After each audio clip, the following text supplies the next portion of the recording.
Are you racing Ironman California this year? Well, if so, we're delighted to have two very experienced Ironman certified coaches here to talk you through exactly what you need to know for your race in Sacramento to make sure you have an absolutely brilliant race day experience. But who are we? My name is Stephen Moody, or Coach Steve to my athletes. I'm an Ironman U certified coach for over 15 years, and I've been coaching triathlon for 20 years.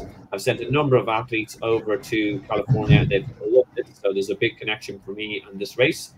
But I am standing in the shadow of someone who has a lot more experience of the race firsthand, which is Dave Latourette, who is not only an Ironman U certified coach who has got athletes going to this race, but you will actually see him on the mic and the finish line, as he will be your race day announcer. Dave, how are you doing?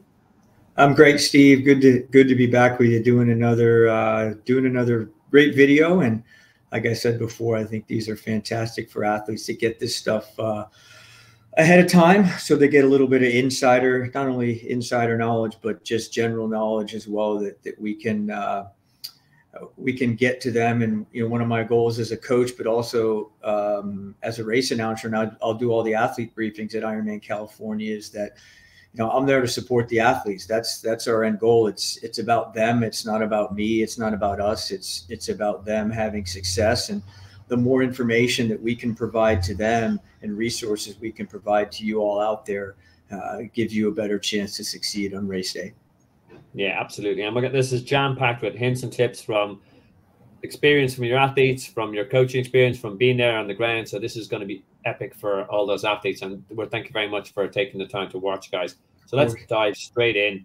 The swim course. It's renowned, Ironman California renowned as being a fast swim. Is that the case, Dave, or what? Yeah, 100. It's 100% will be. Last year was incredibly fast. It's always going to be faster. The conditions of the water, when I say conditions, the flow rate in the two rivers is, it just sort of depends on the year, the amount of water. For example, Steve, like when they start, they're in the American River, which is a tributary down from Lake Tahoe, from the mountains. So it starts as snow melt, essentially, that come into lakes, that come dumped into the American River, and then they swim through the American River and into the confluence at the of the Sacramento River. And what has tended to be the case is that the Sacramento River has been a little bit colder than the American River. It's deeper. It tends to be a tidal river. So some of that water that's up in that river has come from the delta, or from the bay.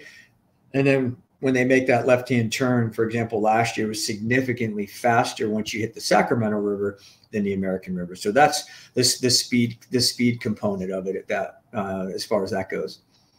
All right. So this part here, which I'm marking with my new highlighter tool, which I'm very excited about. So this would be good water here, but then you're going to get a bit of a flush from here, you're saying? And did you say, glacial? Is that going to be colder then? Will they notice it? It's interesting. You'd think it'd be colder, but last year it was the confluence. The last couple of years, when they hit the confluence into the Sacramento was colder. I think with the American River, if the days are warm, because that water's sitting in the sun for longer, coming downstream from the mountains, that it tends to be that way. But again, so it's going to depend on weather before the race, and factors that way. But it will be a wetsuit swim. I would say that the water in the American River is typically a cleaner, like a clearer water. And then sometimes the Sacramento River can be a more silty, because it's silt in the bottom from the delta lands, as that kind of water too. But as we get closer to the race, we'll get more details on temp. But again, water temp's not going to be 75 degrees, and it's not going to be 45 degrees. It's going to float like upper 50s to into the 60s as far as that time of year, as far as water temperature goes. So always been wetsuit league. I mean, this is the third year, fourth year of Cali, isn't it? So it's it'll be the fourth year. The first year was a year that it canceled from a really one of the most odd. I've lived in California for 20 years, and probably one of the most odd weather occurrences that I've ever seen, especially that time of year at the end of October. Okay. And they refer to it at times called the bomb cyclone. which we're not expecting nor want to happen again. Yeah, but for 20 years, yeah. Cool. And okay, so water quality is good, a little bit chillier here, but faster. And when we get into this area of the water, wetsuit legal. Boys on the left the entire time, Yes. or on the right? So when we enter, it's going to be your what's become now a typical time trial start or rolling start. It's a point to point, of course, if you look at that. So athletes will take they'll take a shuttle out in the morning. There's not really a place for you to drive out and park. It's way easier to take the shuttle, get off. Morning clothes bag drop is out there. And then once we get you started, it's a small, narrow pathway that takes you down. It will stage them up on a bike path, and they take them down to the river. And then it's left-hand buoys all the way until you get into the swim finish. So one thing to be cognizant of is that there is at the confluence there, so where it goes from the American River into the Sacramento River, there'll be a red buoy or a series of red buoys or turn buoys, and that those have to go on your left-hand shoulder, or that is considered like cutting the course in a DNF. The only way to rectify that, if you go on the wrong side of the buoys, you've got to turn and swim upstream and go around. And that happens to some athletes either last year and or the year before. And it's a lot of work to get up. So if that's a concern for athletes, Steve, my recommendation is like, don't cut that buoy tight, because once you get into the Sacramento River and the current comes up, like it could push you to the wrong side of the buoy. So my recommendation would be start a little wide to make that left-hand turn to come into the Sacramento River and then downstream. And then as you come downstream, you are exiting, it's going to sound odd, but you're going to be exiting the swim on your left-hand side onto a dock. So the shoreline will be on your right-hand side. The dock will be on your left-hand side. And they do a really nice job the way they funnel the buoys into this dock area. And the kayaks do a great job. And then you're just coming up onto a ramp onto the dock and then out of the water. So people that may have done Oregon 70.3, there's a couple of other events, they had this dock system that Ironman had built that they use at some of their events that don't have natural egress areas out of whether it's a lake, but they tend to be using now in their current assisted or their river swims. Cool, excellent. And my favorite question: are there wetsuit strippers for California? Yeah, there are, and there have been. So they're going to come up a dock, up a series of stairs. It's a little bit of a long transition, but once they get onto sort of the upper level and off the stairs, there's a great group of volunteers that have done it. They may be different people, but there's plenty of them there that peel their wetsuit if you want to peel it, and then off they go to the transition area. Cool, excellent. All right. So yeah, a couple of things to note there. The transition is where you'll be doing your last minute checks is here. So there will be the shuttles that we're bringing up here. And again, but we'll talk about the race day venue at the end. I'm also going to ask some questions of Dave at the end about some of the questions he gets asked at briefings. I think that would be a great entertaining kind of most unusual question award. We'll have that at the end. And then it's rolling start, which will show you a bit of a picture there. Wetsuit legal, good water quality, bit of a push here. There'll be a dock here where there'll be volunteers helping you onto the dock, and then there's wetsuit peelers. Correct. Anything else that the guys need to know about the swim to have a good day, Dave? I think the big thing, Steve, is like people always have a concern, like the sun, maybe tinted goggles, not tinted goggles. So the sun, obviously, if you look at that, is coming up to the east. So as you're looking at your computer screen, it's to the right. So, but the thing is, you're sitting down at river level, and there's banks on either side of it. And on the east side where the sun's coming up, there are trees on that bank as well.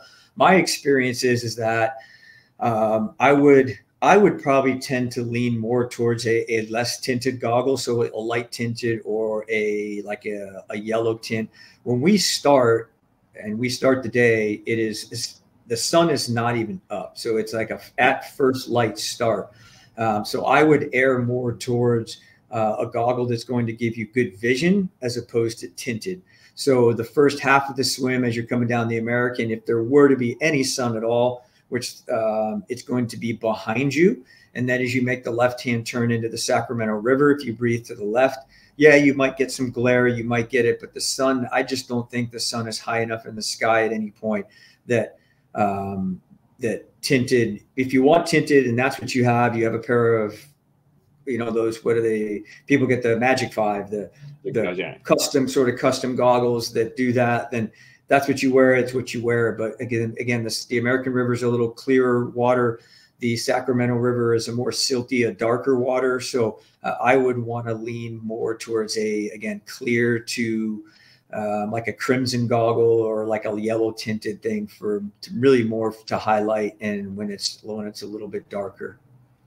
Yeah, and for apologies to people, that is my attempt at drawing the sun on the in the background there. But it is a very valid point, because when I did Texas, the sun actually, the difference was when we were swimming down, the sun was behind us. When we swam back up, we were swimming straight into it, and actually was quite blinded. Yeah. So it doesn't sound like that's the scenario here. So again, no, it won't be the case.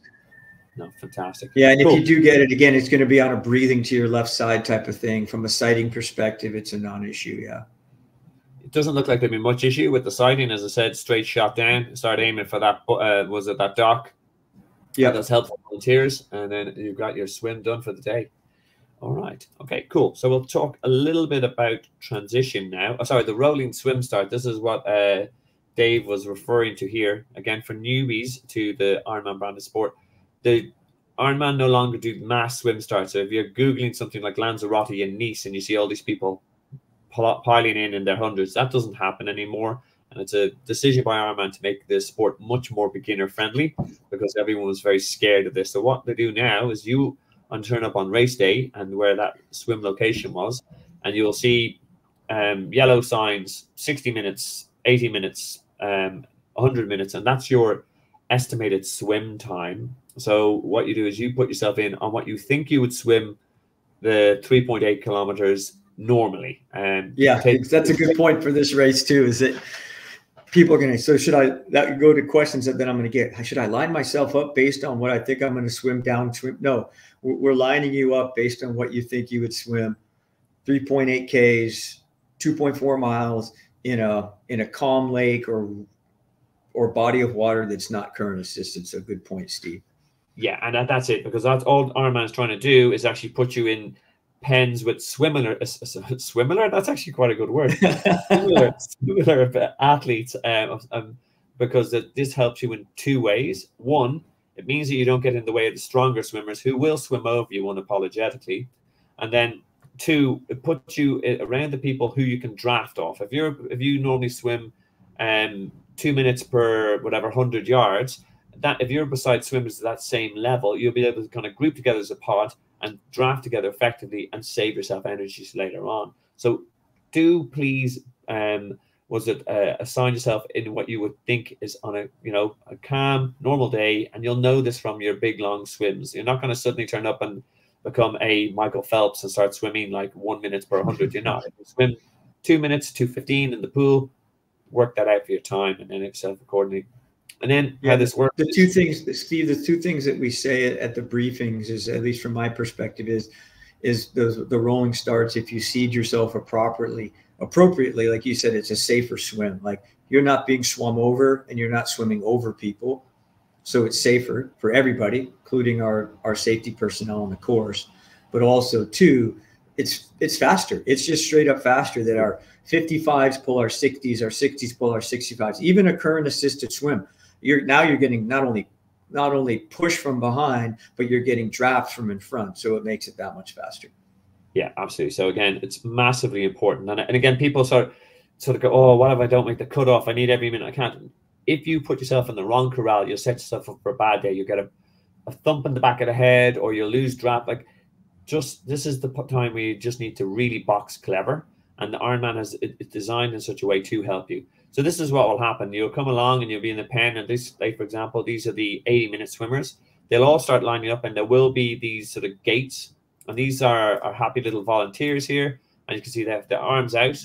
There will be, I think, every 3 or 4 seconds, an electronic beep will sound, and these guys will lift up their arms, and then that sort of row of swimmers, if it's 4 or 5, I'm not too sure how many gates you have, they'll all enter the water. As you can see, our guys here, it's all very calm, it's all very controlled. And so that's the way the rolling swim starts. And as myself and Dave are very adamant on, seed yourself correctly. Anything else specifically on the Ironman Cali rolling start? Anything specific we've missed there, Dave? No, I think it's dead on. I think it's, again, every race, every venue has a slightly different, a unique start area, whether it's on sand, whether it's on a dock, it doesn't matter. It just, I think it's, if you could get out there before the race, it'd be easy to ride your bike out there along the bike path, and you can see where you're going to go down into the water. It's one way to do it if that helps you. If you're on the Ironman California web pages, especially not maybe so much the Ironman specific site, but the group sites that you see, there's people that post up. There'll be some group swims before the race where they'll actually get into the American River, swim upstream in the American River, because it's, again, that current tends not to be as strong. So they'll do a little bit of upstream swim, come downstream. Safer to do it with people. So keep an eye on that. I think it's a good way to get a feel for the current and the conditions out there on race week. Cool. No, brilliant. Okay, so right, that's our swim, and our we'll come up to transition 1. Single transition or split transition for Ironman California? Yeah, it's a single transition, which is always great. Easier for everybody logistically. Easier for us as coaches with our athletes in terms of simplifying things. Easier for me as a race announcer as well in terms of explaining it. Everything's right there, one location. That's where you drop your bike off, your running shoes off. It's where you transition to everything for the day. And they use the Ironman bag system as well, the blue Correct. And red bag. Yeah. Cool, excellent. And again, just for those who are new with them, Ironman, instead of, this is not like your local triathlon where you put everything beside your bike and then that will be your one place. Because you've got a couple of thousand athletes running around, and they're allowed to practice what they call a clean transition. So all you will put in your rack is your bike, and you'll use these bags. A blue bag is your swim to bike bag, and the red bag, which you'll talk about in transition 2, is your bike to run bag. And in it, you get your, I'm going to use my next little tool here, which I've done. You get, these are the type of things you put in there. You've got your helmet, your cycling shoes, your sunglasses, and anything that's not attached to that isn't attached to the bike has to go into the bag. Now, again, myself and Dave always query about love a little bit more consistency. Some races will allow you to attach your clip in your shoes to the bike, some don't. But again, California, are you allowed to use your clip in the shoes to your pedals? And last year, Steve, and this is one thing that I'll clarify with the race director before I do my race briefings. And in the past, we haven't been able to, mainly because if it gets tight, it also, people will start to clip shoes into their pedals, but they've never trained it. So at the beginning of the bike, it can become dangerous. So, and last year, which I assume will be similar this year, the parking lot that the transition area is in was completely carpeted. So the surface was no problem for bare feet or for cycling shoes for slipping. So it's, again, that's one of those things, athletes that are going to be, if you're going to be there, come to the athlete briefing. And, those are, as much as a lot of these things are, you're going to know now from watching this, but I'll tend to cover some of those smaller fine line items and reduce some anxiety with that. Yeah. And I always recommend that no matter how good these videos are, and I think they're brilliant, but there's certain things that might change in a couple of days. Like we're talking about Chattanooga having a slightly different bike course. So even things can change even the day before a race. So it's always good to attend the athlete briefing, as in you'll get some other nuggets.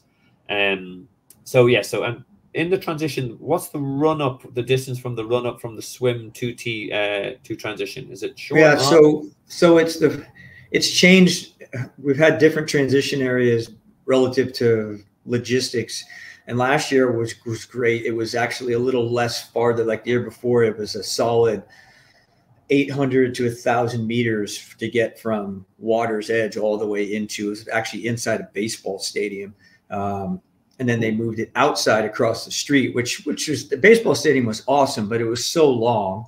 And now this year there's probably, I haven't seen exactly where it's going to be, because now the area that we used for a transition area last year, there's some construction on that piece, but there's plenty of space, either adjacent to it or across the street from it, there's parking lots. So I'd presume that it's either going to be slightly shorter depending on what they use or slightly longer. So we're looking at not quite that 1K run, but we're probably looking at more like 800 meters. And again, people think, oh, it was a long transition, but my sense of humor side that comes out, I said, yeah, but that swim that would have normally took you an hour and a half just took you 55 minutes. So which one do you want? Like, yeah, which one do you want? So again, be flexible with that, but they do a nice job. If it's long, they'll carpet it, they'll keep it clean. And so I'm guessing it's going to be one of 2 parking lots that are adjacent to the baseball stadium.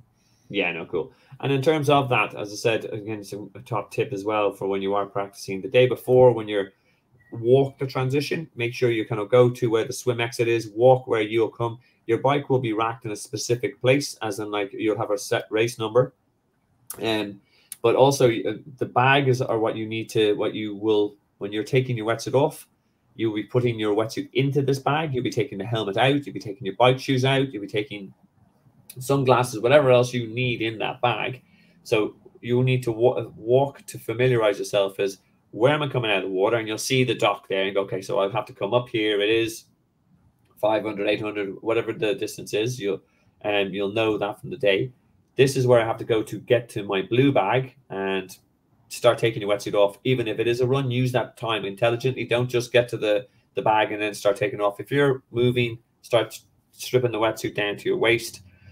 And then you'll come to the blue bag. You'll take out your stuff. You'll dump your was it your wetsuit in, your goggles and your swim cap in there, and that's done. Do they hand it off to a volunteer, or do they typically have to drop it back? So historically, what we did last year at Ironman California is, and I'll go back a little bit in terms of that gear bag, and I think you go over this later in terms of the day before, those site logistics is they can drop that gear bag off, that blue gear bag, the day before when they drop their bike. You actually, Steve and I beforehand said, like, they give you an option. You can drop the bike bag off the day before, bring it with you race morning. In my opinion, I want it out of my sight and out of my, like, prepare it the day before, bring it when I drop my bike, helmet, shoes, everything is in there. The less stuff I have to bring race morning, the better. My personal opinion, and it's how I'll work with my athletes, because you have access to that in the morning. If you forgot, oh gosh, I forgot to put something in that bag, you can go put that in that bag. So like Steve said, pick up the bag, you go into the change tent, you change, swim gear goes in the bag, bike gear comes out, and then you take that bag with you to your rack. So when you get to your rack, you're just leaving it there. So you're not giving it to a volunteer. So you're just leaving it cinched up, leaving it at your bike rack, and then you are heading out onto your bike ride. Yeah, I can almost sense the anxiety of, like, I know, again, let's be very honest, all of us triathletes are very obsessive. So I almost hear the anxiety of people going, what if I drop my bag? And I remember, great tip that I tell my athletes is, when you lay everything out in the blue bag and the red bag, take a picture of what's going in the bag. Because you go, like, did I put my sunglasses in? Well, there it is. The sunglasses are in there. I don't need to search for the sunglasses that are not in my house or in my hotel. They're actually in the red bag. So again, help that anxiety. And Dave is 100% on the money here. You want to minimize the amount of things you need to think about on race day. So if you've dropped off the bags the day before, which you have the option of, take that advantage. And just, it means you wander down, you've just got your white bag, etc. to worry about. The other item that the bags, you've got your bike personal needs bag. This is essentially, you can put whatever you like in here. There will be a set point on the course where you can pick that up. But it might be, as I said, my athletes use it and they put in something special to eat that they can't get at the aid station, or it's difficult. A sandwich, was it a particular treat that I have, a spare pair of socks, some CO2 canisters, a top just in case. I personally, myself and Dave have debated this. I'm not a big fan of using these, because you will not, whatever you put in this bag, you will not get that back, because Ironman, it's put in a midpoint in the course. And so don't put in your very best sort of cycling top. Don't put in like an expensive pump or anything like that. Use it. It's very much in a case of emergency break glass. And realistically, for me, when something goes wrong, it's not going to hit you just before the personal needs bag, and you'll be able to sort of go, okay, perfect. Now I need that salt tablet. So there's the option.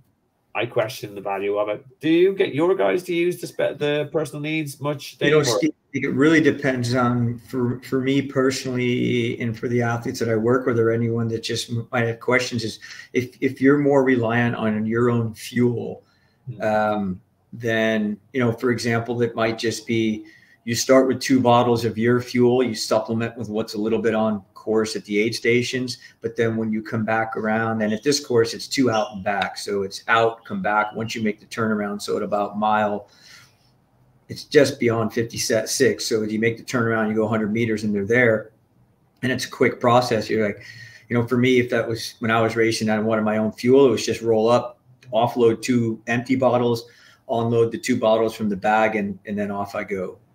You know, I know people too, from a safety standpoint, let's say you carry a CO2 canister and a tube with you and then you flat on the first, so you flat on the first loop and you fix it, and now you're out of any spares. So sometimes I'll recommend, you know, again, you're not going to get it back, but it might be worth a few bucks to leave a CO2 canister and a tube in that bag, so that if you needed to, now you can put one back on board at halfway. So things like that. The other thing too is I tell people is that put something in there. Like, don't put things in there that you can get on course. Don't put Morton gels in there. Don't put Morton bars in there. Don't put Mortal hydration, whatever, because it's all at the aid station. But it's also, you might get to a point where you get to halfway and it's maybe 3+ hours for some people. And that's kind of the point during your training where you're, okay, I want something salty instead of sweet. I want something different. So if there's stuff that you know that you, after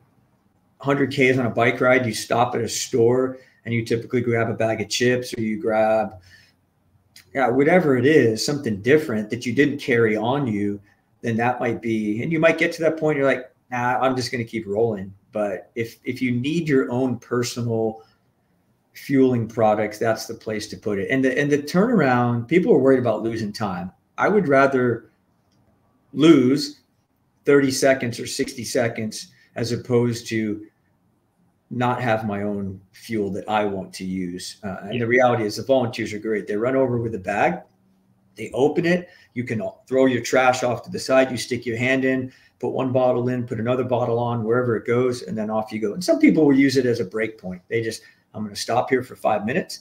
My family's actually, like at this race, it's cool because your people can be there. Like, they can't hand you stuff. Cool. They can be behind it. You can stop. Volunteers help you. So it is a sort of a spectator point too as well. So the reality is some people are going to use it effectively and functionally, and other people just don't need it. They're just, I'm taking what's on course and I've got everything else I need in my pockets. Yeah, no, agreed. And again, like as I said, for me, I never really use it. Some of my athletes do. And again, you make a very valid point. This is when you're picking up the special personal needs bag, it's different to an aid station, because someone has to go and find it because it's your numbered bags. We'll talk about the bike aid stations and the run aid stations, how they work, where this sort of thing you cannot roll through. It is a stopping point. But as Dave's pointing out, if that's a case of you've planned it in your strategy, I'm going to get to 56, I'm going to stop, I'm going to fuel up, I'm going to stretch out my back. That's normally when my back gets hurt, you know, it gets a bit achy. It's the way forward. Okay, so we've gone into our T1. We've got our blue bag. We've got our stuff out. We've got our helmet on. Make sure you have your helmet on before you touch your bike. You cannot do that, or else you get a penalty. And the wetsuit will go in there. Your goggles, etc. You drop that off to the mount line, and then we're onto the bike course. So we'll talk about this now. But before we do, we hope you're enjoying the content, and why not? You're getting some great insights. Like Dave knows this course. I'm throwing in, I'm just here looking good and clicking on the slides. But please make sure you check out our socials. Like and subscribe the channel, because there's more race reviews and other great content coming up. That's my angle on it. I know Dave does epic coaching for his guys and all the rest. And if you're looking to PB next year, maybe you should check him out. So that's your YouTube channel. Is there any sort of website you want to shout out, Dave, that we have at the end? Yeah, my website, like if you're just looking for, you know, maybe more background on me, and actually it's a combination of myself and my wife, is TTE, just TTE, the letters Nation, TTEnation.com. That's our That's our website. So all my just kind of personal information there is, and kind of education background and things like that. Cool. And also, if you're lucky, he might even take you on as a coach. Absolutely a top man in this regard. So speaking of coaching, let's help the guys through our through this rather fast looking bike course. Yeah. So how do your athletes find the course? As in, I know, was it good surface? It's I almost want, and I probably, if you look to the right, if you're looking at the screen, that elevation profile is a little, I would say it's disproportionate because it's not scaled really well. I'd be surprised if there's 710 feet of climbing. So it is about as flat of a course as you can get. People say Ironman Florida is flat. It's flatter than Ironman Florida. Ironman Florida actually has some rolly stuff, gentle rolly stuff out on the far end of the course, but it's probably more Maryland-esque. So very flat, not a lot of turns. As far as surface, it is variable. Overall, there's been a lot more resurfacing in the last couple of years out there. It is basically California's Central Valley, River Valley farmland. So it's a lot of agriculture out there. And the roads are reasonably small, but there's very little to no traffic out there on race day too. So as far as that goes, the surfaces are going to. Our discussion at the start, I actually went and I downloaded an app so I could actually do a magnifying glass, because when we were having that chat, I said, I thought this was flat. And you went, no, pancake is. But you're right. As in, if you look at the scale, it's like that's up to 0 to 30. So that's the highest point, which is like 30 meters. You're not even feeling that. You're not getting a big ring even. No, I would have said nothing. Yeah, you're just rolling like it's a big ring course, and you're just shifting. Well, it's a big ring course unless it's 2022 when the wind that we had, but we'll touch that. But it's not. That's a very abnormal situation. So there's not a lot of turns, which lends to a flatter course. I mean, a faster course. The surface itself is anywhere from, I would say, average to good. And it's going to depend on where you come from and what you ride. If I got an athlete that was coming from New Zealand that rides a lot of heavy chip, and those guys would know what I mean by heavy chip seal. It's not the light chip seal that's on this course. Yeah. They wouldn't think anything of this. So it's a combination of smooth to light chip. And there's a road called Babel Slough Road, which is it's a short section of road. Maybe it's a little less than halfway out. That tends to have some inferior pavement.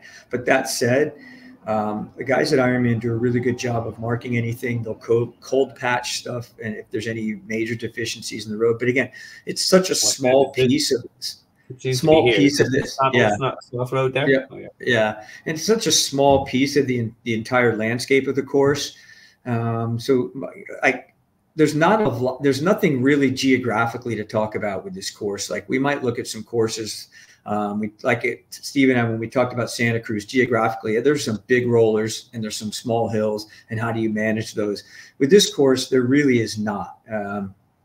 So the two things that typically you're going to address here, if you can get out and ride some pieces of the course, if you're local, people should get over there and ride a loop. It's just really advantageous to feel the surface.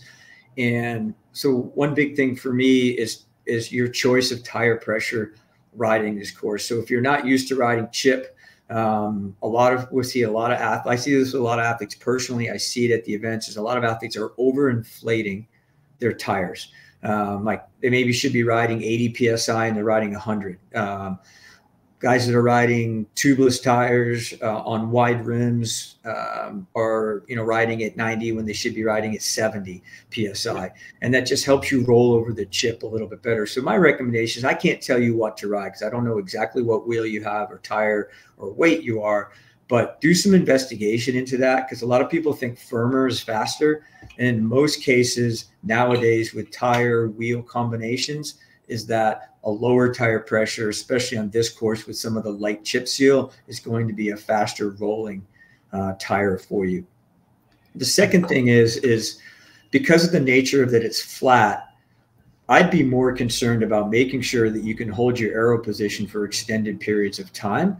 And what I would do is, okay, how do you alleviate that? I'm stuck in this one position the whole time. Is maybe just use a little bit of what I refer to as just a little bit of gear changing. So maybe go from what's your normal cadence of 85 and ride at 90 cadence for a minute, and then spend some time at 75 to 80 RPMs for a minute, just to change some muscle patterns, recruit some different neuromuscular fibers, and try this in some of your training rides over the next couple of months as you do that. I do it with my athletes anyway. Like in the middle of a ride, it might be 5 minutes normal cadence, 5 minutes low cadence, 2 minutes high cadence, whatever it is, just to get them to, it helps them mentally break up a ride as well. So that's one way to do it. And then when you come through some of the corners, that's a good time to just sit up, stretch a little bit, gently stand and accelerate. And I say gently accelerate out of a corner. It would just really help you in terms of the monotony that you can find in a flat course. And then the other thing is typical wind. I'm going to talk typical because we've had some not so typical, atypical weather. In 2022, we had these crazy winds out of the north, which number one, the winds that time of year are normally out of the south-southwest, so which would be headwind out, tailwind back. And they're typically 7 to 12 miles an hour, so not very much. Which is really, and the other thing, Steve, is that having that last 45K with the tailwind back is really nice. And so that's our typical conditions would be headwind out, tailwind back, light winds. But we've had a couple abs really, and people think, oh, the weather's bad there. No, we really, and I live a couple hours away, and I've been to Sacramento enough, and I know that even the last 3 years, the day before each 3 of the years of events, the day before and the day after were just perfect race days. We just had these really odd race day weather patterns where first year canceled, second year wind. And last year we had some rain. A lot of people, I think, embellished it a little bit, but did we have rain? Yes. Did it get windy and rainy at times? Yes. But for a solid first 6 hours of the day, it was really nice. Some people were already onto the run before it started to rain. So I think generally speaking, we're looking at high temps in the 70s, low temps in the morning, anywhere from 45 to 52. So it could be chilly in the morning, and it is a really slow warm up as far as air temperature goes. So, I mean, those are my keys on the bike, Steve. There's not geographically, there's no big climbs. There's no big descents. There's some tight corners, but again, drive the course, ride it if you get a chance, but drive it if you're coming from out of the area beforehand, just to take a look at it, and then stop at a farm stand or two out there and grab some fruit or veg too. Yeah, no, absolutely. No, you're completely right. So it does look dead flat. The other takeaways there, the good road surface, it's nice and close. I was going to do the classic ask question: is it a road bike or TT bike? You answered that off the bat. The fastest thing that you can ride, Steve, is what we're riding. I don't care how windy it is too. People will say too, like, should I use my disc wheel because it's windy? 100% use your disc wheel.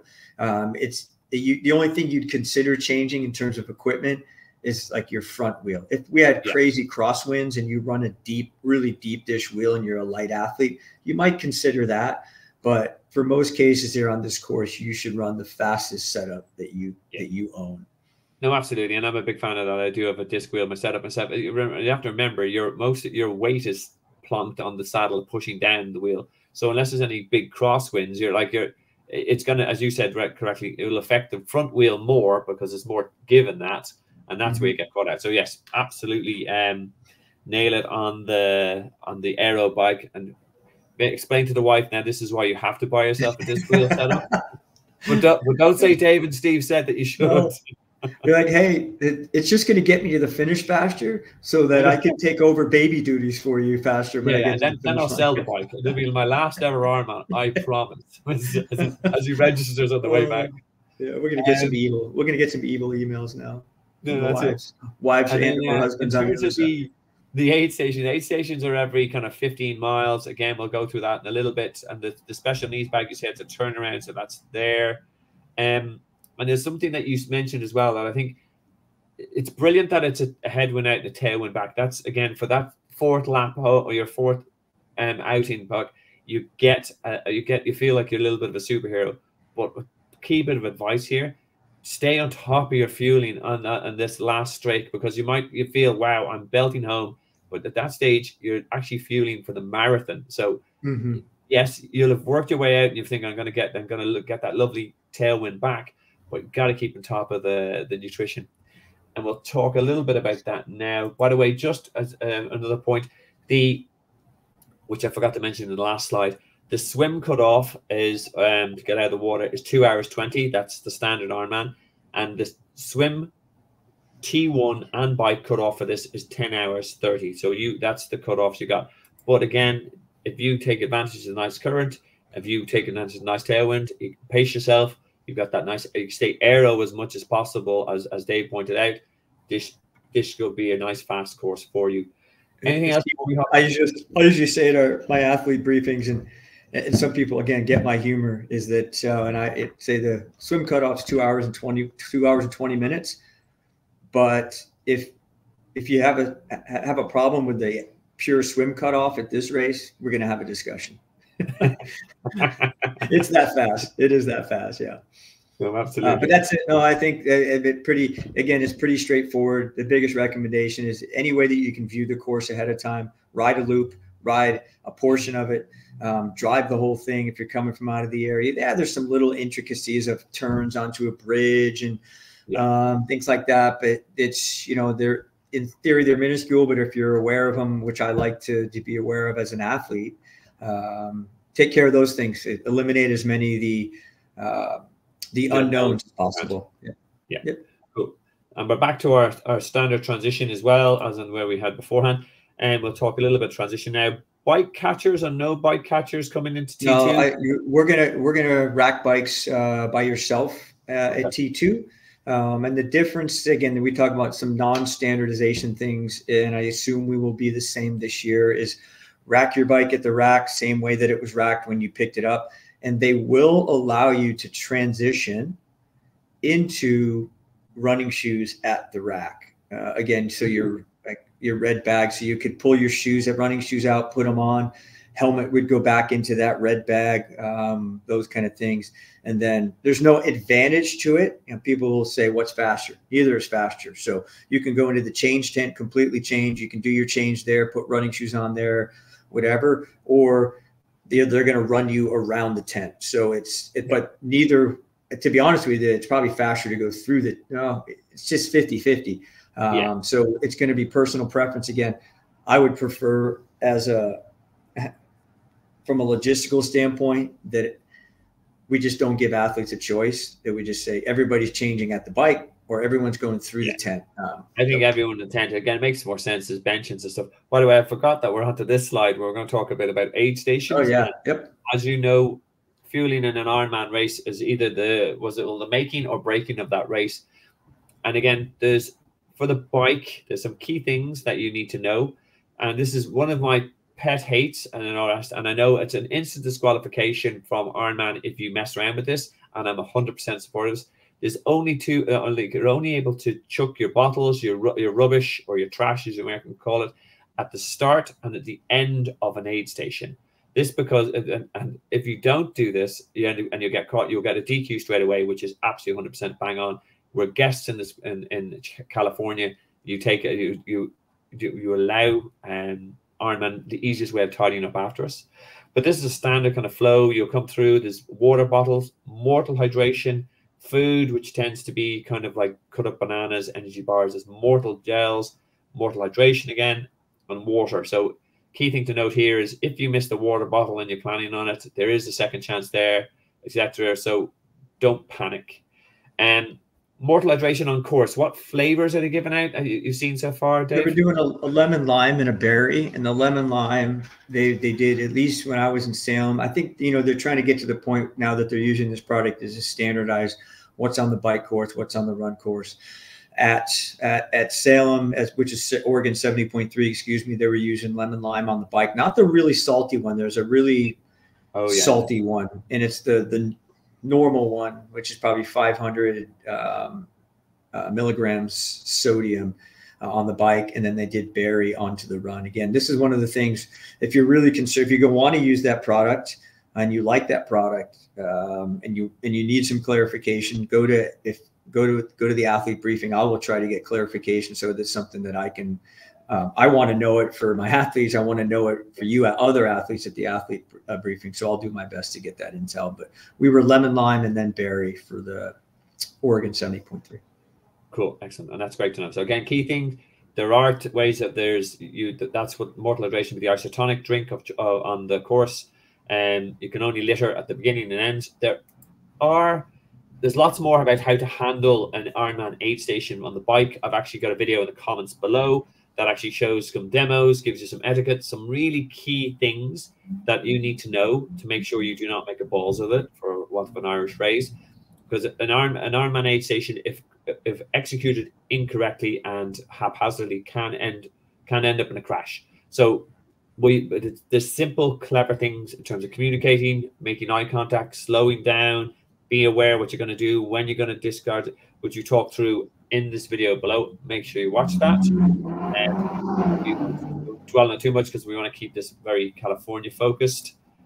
We've talked a little bit about the transition 2. Dave has correctly said that you've got the option of changing at the rack or in the changing tent. The red bag, as we've discussed, this is when you are going from the bike to the run. So you will put your helmet in here, you'll put your sunglasses in if you want, and you'll be taking your runners out, and anything else with shades, etc.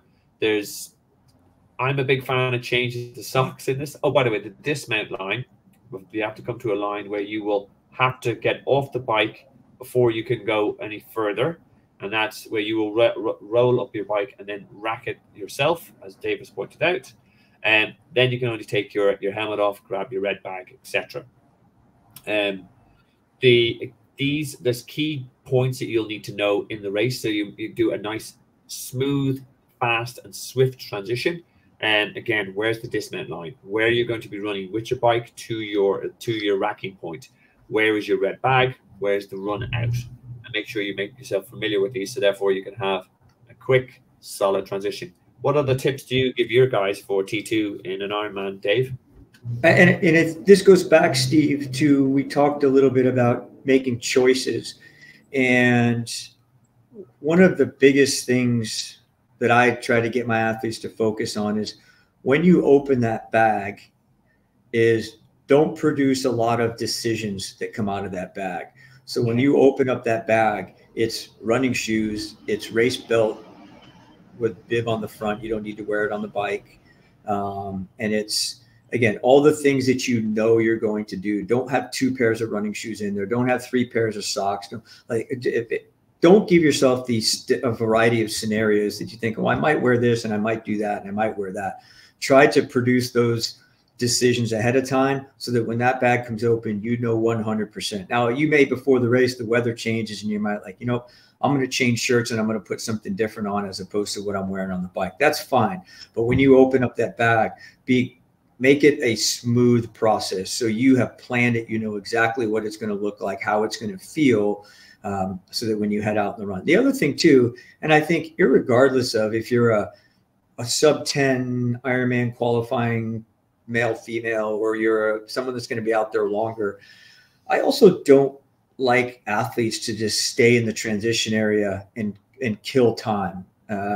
I just think that, again, it starts to force decision making and it starts to force thinking. Now, I'm not saying rush through it, but have your plan, stick to your plan. And if that means, even if it means you're not feeling great, but start the run by walking, and anything that you can do moving. Like I'll have my athletes, okay, shoes come out, shoes come on, and they may have a baggie and it's got gels in it and it's got supplements or whatever it is in there. And then anything you can do moving. So they're maybe moving and walking and just taking stuff out of that bag and putting it into their jersey. I'd rather just get athletes moving and get them onto the course, as opposed to sometimes you might finish the bike and you just don't feel good. But sitting down and doing nothing, unless it's extreme, probably isn't going to make you feel better. And it's probably going to be better to move, even if it's just, okay, I'm going to walk for 5 minutes, as opposed to sit in a chair or sit on the ground for 5 minutes. So more than that, being organized is the biggest thing, Steve. Yeah, no, absolutely. I know 100%. And one of my athletes coined the phrase, he said, nothing good happens in T2. And I'm gonna get t-shirts made up of it because I think it's a great line. You're correct, as in like if you start sitting down, your muscles cramp, and then the enormity of my legs are fried. I have a marathon to run. The whole thing can become quite overwhelming. But what doesn't come overwhelming, as you said, I'm a big fan of the go-go bag as well. As in, if you've got your gels in there, you've got your race belt in, just start moving. As you said, walking, jogging. Because suddenly you will have covered like 500 meters, 600 meters. You go, well, actually, almost to the point where I've started, I might as well finish. But not even as dramatic as that. But you're actually, I can see then the first aid station up, and the aid stations on the run are like every mile. And so go like, I'm nearly at an aid station. That means I'm a mile into the marathon. I've won off. So again, when you're moving, you're improving. So maybe that's another t-shirt as well. I like that one. I like that one.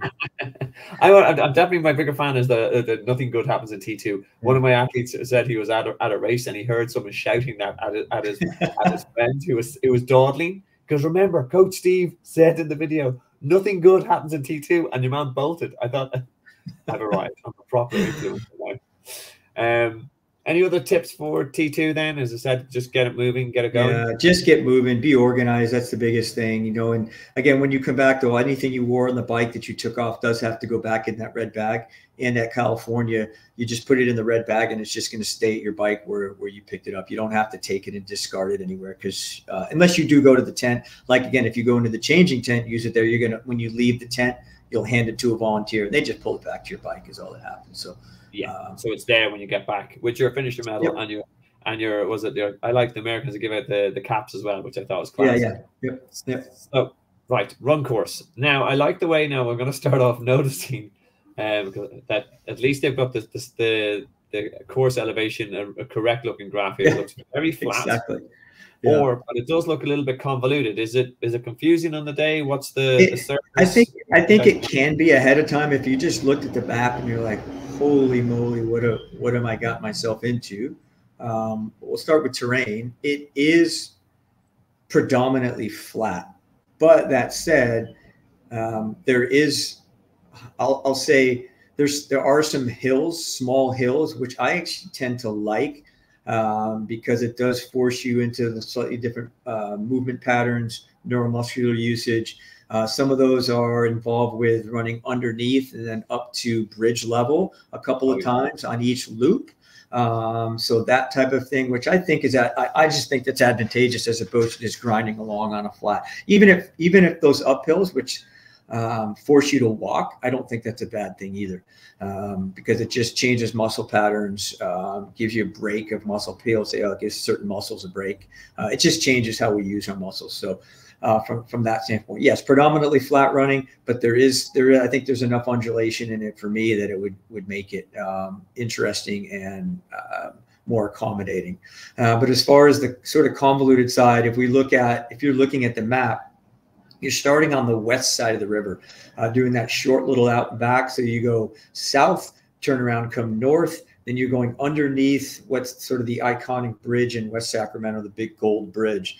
So you're going to go underneath that and then back up a little bit to sidewalk or bike path level. So you're coming up off a river level and up. You do that out and back going north, come back to the bridge, cross the bridge, and then you're on the east side of the river. You're going out, turning around, coming back, and then cross the river back to transition where you'll start second loop. And then you'll do that same thing over. So essentially you're looking at 2 11-mile loops before you do what I refer to as the city loop. So west side of the river, east side of the river, cross back over, repeat that. And then when you come back the second time, you're heading south. Instead of going back towards the transition area, you're at about mile 22, and you can see it there on the map.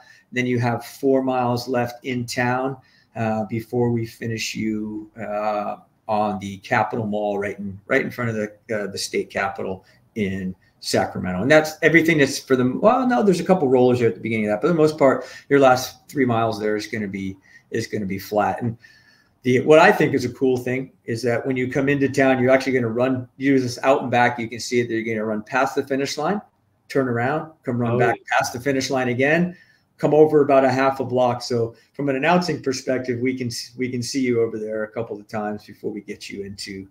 It's good for your people too, like your people, your spectators, your Sherpas, your fan clubs. They get to see you.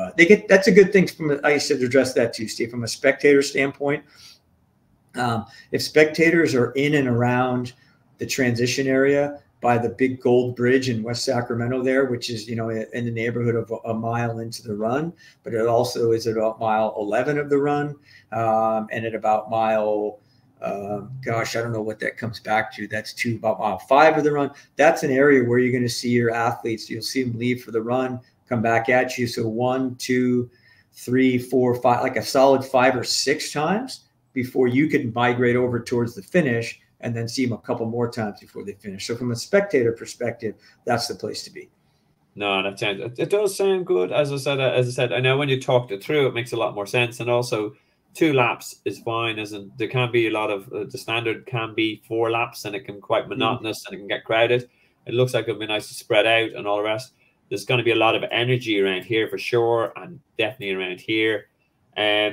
So no, it looks like a nice run course. All right. And I think, and people will look at it, and I think at first, a lot of people didn't think they were going to like it last year. It was a new version. And then a lot of people liked it because they got to see a lot of people. They were on spectators off and on a lot.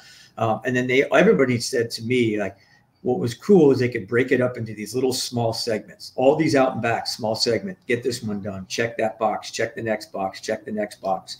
And then they're like, yeah, I liked going, there's 2 bridges that you go up and over a couple of times, which again, a little bit of undulation, which again, advantageous. Yeah, absolutely. And in terms of the segments, in terms of how you pace a marathon, it actually helps out that you sort of go, look, I want to be completely zone 1, zone 2 here, as in keep my heart rate down, as I do not want to and sort of settle into a nice rhythm. Do not set any sort of records for your 5K, 10K pace in the first lap. Ease it. The real marathon starts in the second from around 13 mile onwards, I always find. So build into that. And this course will allow you to get through it, control yourself the first lap, and then it's a case of mental toughness, survival, keeping on top of your fueling, to get to the finish. And in terms of fueling, we have the aid stations, which, by the way, are around every mile on the course. And I know we've talked about having a go bag and bringing some stuff with you. I also tell some of my guys, the faster guys who don't want to do go bag and they're just in and out, don't carry anything with you. Just completely dine at the Ironman's expense, as it goes. Morton gels around $10 a go. So like everyone you get, you're actually getting yourself a little bit of cash back. So in terms of what the aid station looks for the run, again, by the way, you can only litter at the start and end of an aid station. Again, just helps Ironman keep the city tidy. You'll have water, mortal hydration. What did you say the fuel was, or the flavor was? Berry? It would be in Salem, it would be berry. Again, I'll confirm in our athlete briefings what that is, but hopefully that becomes a standardization. Cool. Food, there tends to be bananas and salty snacks, pretzels and stuff like that. I saw that in the athlete guide. Morton gels will be there. That's what I said. Time to fuel up. Coca-Cola, I tend to get my guys to use this on the last lap because it is just a bit of, that's when your legs are really fried. That's when you're flagging and you go, it does give you a bit of a kick up the backside, for want of a better phrase. But you want to save that till the end. Mortal hydration again, water, and off you go. There will be portaloos at these aid stations, the same with the bike as well. And that'll also help matters because nature does tend to call in the day when Ironman. Anything else on the run course, mate?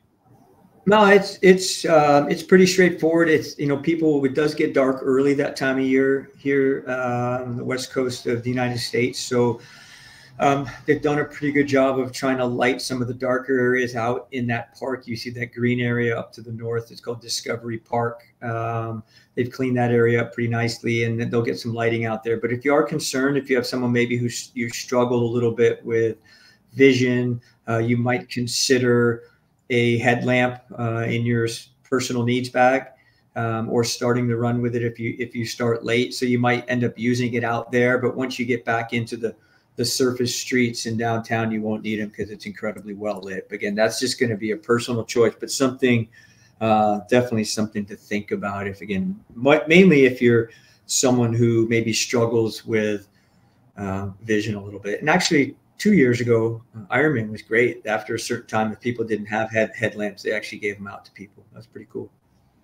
That is quite cool. And then I must admit, when I did Florida, and I was they started giving out glow sticks as well. And another thing I've seen in Ironman Italy, there's a part where you're running, and you go. Majority you're in the city and all the rest, but there's and there's obviously street lighting going on.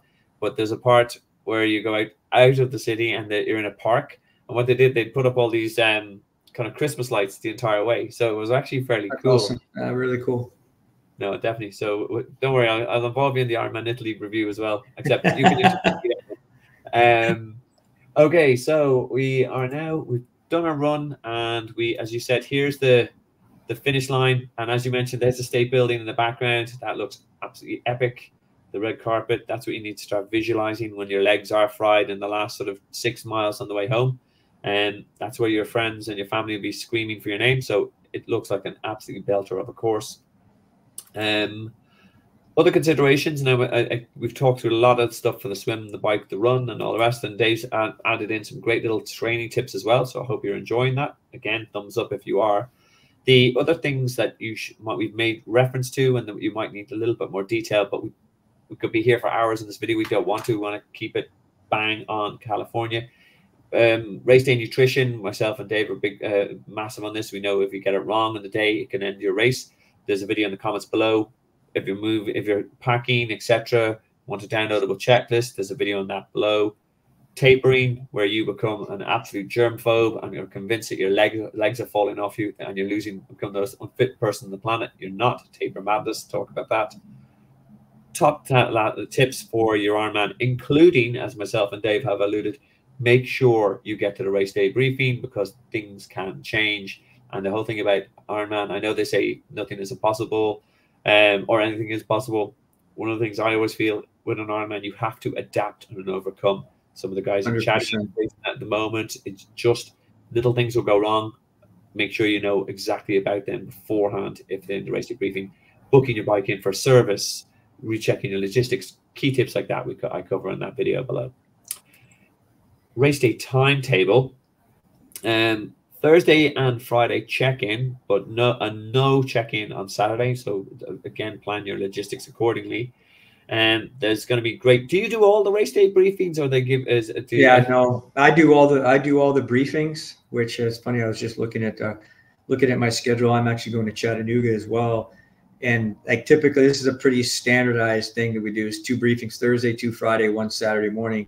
But I'm glad I looked at Chattanooga, because it's like 2 on the first day, 3 on the second day, 2 on the second. We're like, it's an overload of athlete briefings, which they seem straightforward, but they wear me out. Like, it's just a lot of talking. And then I love actually getting to meet athletes and sharing some of their stories. And like you said before, there are some bizarre questions that come up, which are always interesting. Just some of my, I don't know, I can't even pull them off the top of my head, but they tend to be personal questions where, can I use trekking poles? Can I put Snickers in my special personal needs bag? I'm like, yeah, you can put whatever you want in there for the most part. You're not getting them back, so stick them in your pocket and they might melt. But other than that, it's just fun. The stories that I get are great, because then sometimes I get to see them at the finish line, and I give them a little stick, as they cross the finish line. We have a little and I did a couple of kind of informative stays when I was over in Florida, and the Ironman asked me to do some sort of Q&A stuff, and some of the questions again, like they are fairly bizarre, and you're sort of going like, can I wear my my AirPods and on the bike as I like to hear music? Says no, you can't. Some of these things are definitely for safety, and I think it's saying in one way, because you're sort of going, this guy's completely new to the sport and all the rest. It's great that they're taking on this challenge, but you sort of go, but some stuff you gotta know beforehand. Like, can I bring my kids down the finish line? No, you can't. And again, there's safety reasons for that, because you're coming on and you're bringing your kids down. Some guy's sprinting to get under 12 hours and he knocks over your kid. Like, so all that sort of stuff can happen. One of the big things we get now, Steve, I get people, they want to use their bike, there's like their phone as a bike computer. And Ironman, the referees don't want that, just because they're like, well, I'm going to use it as my bike computer on Strava or whatever it is. But the referees don't know that. Like, if you're looking down, touching it, are you typing a text message? Are you getting phone calls? Are you, and it's just a distraction thing. So people say, well, I'm using my phone so that people can track me. I'm like, okay, that's kind of a novel idea, which isn't a bad idea. And I go, well, just put it in your pocket, like put it in a place that you can't see it, that certain notifications are turned off. Like, you're talking about like common questions. And the other thing I do too is, like, now that, you know, we're on a video like this, it's hard, it would be the day before, but I'd be like, get an Apple AirTag, stick it to your bike. And then presumably again, that those work by connecting to other Apple like clicking on Apple products. And, but I would think you could put an Apple AirTag on your bike for the bike course, and someone could sort of track you in real time if that's really what you needed to do. It doesn't, maybe not. I mean, I guess you could take it with you on the run too, but. Yeah, but I also get that, I see that question a lot on forums. I get asked a lot from people. But I'm of the opinion that the Ironman tracker is come on leaps and bounds. When it first came out, it was really clunky and like, it's pretty good. Yeah, it is pretty good. Like, it's all based on current speed to the next point, and like, you know, even if the person speeds up a little or slows down a little bit, it's not off by more than a minute or two, and it's pretty accurate. Like, if they don't go through a timing point, then there's something, they've either stopped or whatever. But the Ironman tracker app is it's for me too. Even as an announcer, we use it. We have kind of a backdoor to the app that we use, and it's the same technology, and it's very functional. Yeah, and as I said, like, it's better than trying to put in a phone in your backpack where you might have a problem with the bike. And so, as I said, use the technology there. And again, back to your original point, don't make it any more complicated than it needs to be. Agreed. Use the existing tech and all the rest. And again, you'll get your Strava upload from your GPS later on. Exactly. So don't worry about that. Okay, so the kind of other key events that we need to highlight is your check-in for your bike and your bags, etc., happens the day before between 9 and 4. Again, this is something key that always panics a little people. When you register, when you'll get your backpack and you get your numbers and your blue red bag, you will not get a timing chip at that point. You will only get your timing chip when you bring in your bike and check it in. This is Ironman's kind of safety check that there's a bike in transition, therefore there's a tip out on the course. And because if that chip doesn't come back and that bike is there, it means that there's someone missing. So this is why. So you'll only get your timing chip, and then my tip to guys is stick it on your left ankle and leave it there. Because you don't so for race morning and sort of go, oh, it's the one thing you don't think of, and stick it on as in like it's not exactly gonna stop you sleeping or anything. You're not gonna sleep the night before anyhow. So, and then as you said, Dave, that there's transitions open at 4:30. I was about to say 4:30, which confuses Americans. Right. Which would be 2. No, it's 4:30. Yeah. And then you have 2 hours to get your stuff together. How early do you get your guys into transition? Do you tell them to go straight off, or? It depends a little bit, Steve. I think it depends on.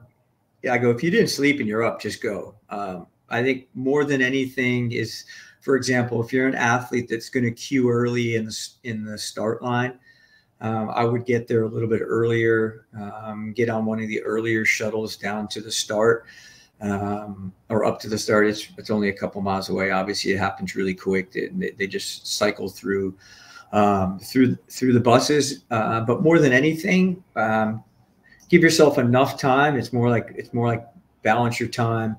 For me, I talked about my preference would be the day before. I would drop both my red bag and my blue bag with all my gear in it. Less things to worry about on morning of. And then when I get there in the morning, it's, nutrition on the bike, Garmin or Wahoo turned on. Just the little things, go back. You can check where your bag are. Okay, my bag's still in the same place, like from swim to bike. Walk the transition area. Personally, for me, and I advise to my athletes, is sometimes the energy, Steve, in the transition area on race morning can be overwhelming. Like, it can be too much energy for some people. So if I recommend that get to your bike, just check everything you need to do, get it done. And anything you don't have to do inside the actual transition area, I would leave. Like if you're there with family, go be with family, go be with your people, your team tri club, your tri club mates or whatever it is. But I would always found that sometimes the energy in transition area, you start looking around and like, why is this person doing this? Why is this person putting their wetsuit on, but I don't have mine on? Why is this person spraying something on their bike, but I'm not doing it? This goes back to sticking to your plan, having a plan, being distinct about it, and keeping your emotions calm. And some of that comes from me as a coach, but also some of that comes from me as from a sports psychology practitioner through one of the classes that I teach, and just understanding that. And I try to take that into my race announcing. Like on race morning as an announcer at 5 o'clock, I don't need to be amping 2,000 people up. They're already amped, like they're ready to go through the roof, right? Maybe at the start, a little different. We kind of ramp it up a little bit, but stay calm, go through your process, do what's right for you, not what somebody else is doing. Try to be with your people for a little bit, and then get on a bus. Don't leave it till late. Get on the shuttle and get out to the start, and there's a place where you can calm there. And then I don't know if we talked about it, but when you do go to the start in the morning, if you have warm clothes on, bring your morning clothes bag with you, so you can, if you're changing into your wetsuit out at the start, some people will change halfway into it before they get on the bus. Perfectly fine. Bring that bag with you, and then you can put, like, if you have all your warm stuff that you've been wearing, you put it back in that bag. We have a drop area right near the swim lineup, and all that stuff will get back to you at the finish line. Yeah, no, absolutely. And by the way, it's a really good point about the energy can be overwhelming. I also say the same about the expo. I say, look, get in, get out, because all you're going to be doing is going to be seeing people that are taller than you, skinnier than you, look stronger. And I've got a better bike than you. Yeah, everything. That's it. Like bike envy kicks in. You sort of go, look, lads, just off you go. Just get it done. Pick up your bits and pieces, and then get back. And don't be standing on your feet wandering around. Get the athlete briefing. Get it done. And then back into your routine. But no, absolutely. Question for you on the swim, and this is something we will get asked. I'm pretty sure you will get asked as well. Is there a chance for practice swim beforehand, or it's just you're going to get in? Is there any? Yeah, like at this event, not enough. Because it's dark, right? It'll be dark until the gun goes, and because of the nature of where they take people down this narrow path down to the swim start area, there's no access to it. So it's a really good point, though, because the water it's going to be chilly to cold depending on who you are and how you perceive water temperature. So my recommendation is just do some sort of warm up on the dry land, like a little bit of a jog. So if you're out there and you've got warm ups on and some running shoes, just go for a little jog and get your heart rate up a little bit, get a little bit of sweat, put your wetsuit on, and then find a way to stay warm. Like if you feel like it's cold out and you're getting chilly, like I always bring a garbage bag. So if I have to put a garbage bag over me to stay warm, and anything to get yourself a little bit of a warm up, so your first rise in heart rate isn't from jumping into the American River. No, agreed. And a top tip I give my guys as well is have a bottle of water.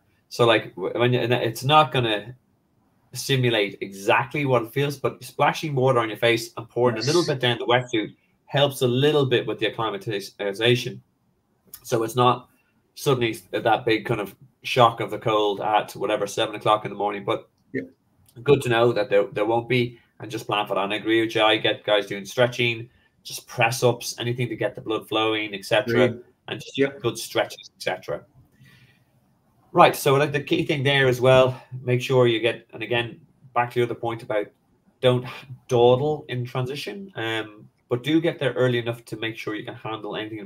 Someone might have bumped into your bike overnight. You might have a flat. You might need everything to be fixable on race morning if you give yourself enough time. If you turn up at 6:15 and whether you find a flat, that's a major stressful event. If you turn up at 5 and got a flat, you'll get it sorted. And again, get on the bus, get ready for that 7 a.m. swim start. Trust in the process, trust in your training, and have an absolute belter race. Anything else that we want to throw? Any more nuggets? Even though this is like the best ever McDonald's Mac Nuggets ever. This is a family-sized pack of McNuggets, right? No, I think it about covers it, Steve. For me, it just goes back to athletes being prepared ahead of time. Read through your athlete guides. If you watch this video, you're 100 steps ahead, ahead of a lot of other athletes as well. Have your plan, stick to your plan, and Steve alluded to it before, is that don't let the uncontrollables control you. So things that are out of your control, just be a solutions person. Find a way to problem solve. You're going to have points during the day. It's not going to go perfect for 10 to 17 hours. Be amicable to that. I say malleable, and be flexible. Like if you're feeling a little low, how do you manage it? You eat a little more food and you slow down. That's typically the biggest thing. And I do make this point that almost everything negative that happens to you on race day can be solved by slowing down or stopping. Yes. Not stopping and quitting, but stopping. Don't feel well, slow down. Walk. Typically, you don't feel well because you have too much junk in your stomach. You might need a little water. It'll lower your heart rate, get some carbohydrate in you. And by slowing down, you start to make better decisions. So 99% of all the problems that you need to solve on race day can be solved by slowing down. Exactly. And back to that point, as you said, there'll be things that will go wrong. It's how you deal with them that actually will decide whether or not you get to the finish line. You don't catastrophize any minor thing. You get a mechanical, you get a flat, that can be fixable. You drop a water bottle, when's the next aid station? Know all this stuff. And I said, looking at this video, etc., and other reading the athlete guide and the brief will give you the information. And again, think you will have race brain. You will sort of go, yeah, we're all very intelligent people that love a challenge while we're here, but people just suddenly stop thinking because they're in a race. Don't. Give yourself time. Think, solution, move on, adapt, overcome. Dave, as usual, absolute a pleasure talking to you. As in, like I think the really huge amount of information you've shared with the gang, and I put up your contact details there for people to kind of reach out and DM you. Appreciate that. And just have to say thank you so much. And they're going to have an absolute gent at the finish line. They're going to have a gent and yourself at the athlete briefings and all the rest. And please go up to Dave and sort of say thanks. If you enjoyed the video, make sure you let him know. And I'm hoping to keep doing lots more because I'm enjoying chatting to learn courses myself. And anything you want to share with the gang before we? First off, just appreciate you, Steve, and the energy that you put into these and the time that you put into these. It's as a coach and as I'll say former athlete, I think that the value is, you can't put a dollar figure on that. But also from someone who's involved from the race side in terms of as an announcer, the more info the athletes are coming to events with, the easier it is. I know what easier it is for our production teams at Ironman, and that's why my role as doing race briefings is quite valuable too. So, but if any of you are at our events, I'm going to be announcing in Santa Cruz. I'll be in Washington, I will be in Chattanooga, and I will be in Sacramento. So just please come up and say hello. Tell me I'm better looking than Steve, and we're all good. You bring the brains, I bring the looks. That is true. You bring the accent. You bring the accent, Steve. We're good. All right, brother. All right. Thanks very much, everybody, for watching.